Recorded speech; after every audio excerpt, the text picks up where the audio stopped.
The stranger by Albert Camus, part first, chapter number 2। Meursault अपनी माँ के funeral के चंद घंटों बाद अपने अपार्टमेंट में पहुंच जाता है और फिर घोड़े बेचकर सो जाता है। अगली सुबह जब वो उठता है तो उसे ख्याल आता है कि उसके मैनेजर ने उसे 2 छुट्टियां देते हुए नाराज़गी का इजहार किया था, और अब म्यूरसाल्ट इस वजह को मालूम कर चुका है कि आज सैटरडे है, संडे ऑफ होता है और सैटरडे की इसने पहले ही छुट्टी ली हुई है। जिस दिन इसको अपनी माँ की वफात की इत्तला मिली थी उस दिन भी इसने काम से छुट्टी की थी, यानी कुल 4 छुट्टियां बन गई एक हफ्ते में। तो फिर मैनेजर का तो नाराज़ होना बनता ही था। जब एक हफ्ते में 4 छुट्टियां कोई मुलाजम करता है तो मैनेजर तो नाराज़ होगा।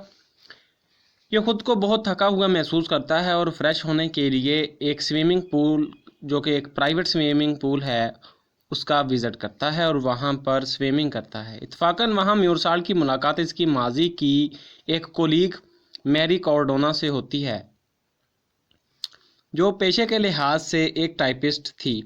ये दोनों एक दूसरे को बेहद पसंद करते थे, दोनों एक दूसरे से मिलकर बेहद खुश होते हैं और एक दूसरे को मिलकर खुश होने के बाद स्विमिंग करने के बाद एक फ़िल्म हाउस में फ़िल्म देखने के लिए चले जाते हैं। म्यूरसाल्ट की ब्लैक टाई देखकर मैरी उसे पूछती है कि उसकी क्या वजह है, तो वो कहता है कि उसकी माँ कल फौत हो गई थी तो सदमे के तौर पर पहनी है। मैरी बेहद हैरान होती है कि इसकी कल माँ का जनाजा हुआ है, माँ फौत हुई है, माँ की तदफीन हुई है, और आज ये मेरे साथ स्विमिंग पूल में नहा रहा है और फिल्में देख रहा है। अजीब इंसान है, लेकिन ये कोई रिमार्क नहीं देती। इसके बाद मैरी अपने फ्रेंड म्यूरसाल्ट के साथ उसके अपार्टमेंट में चली जाती है और सुबह को म्यूरसाल्ट के बेदार होने से पहले वहाँ से रुखसत हो जाती है।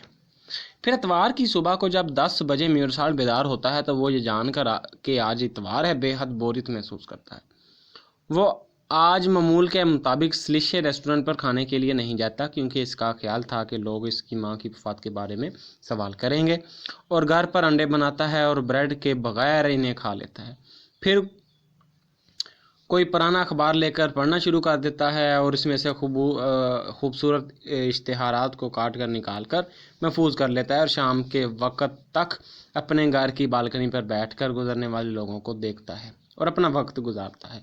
फिर शाम को खाना बनाता है, तैयार करता है, खाता है और कहता है कि another boring Sunday gone, mother buried, nothing had changed and I have to go to work again.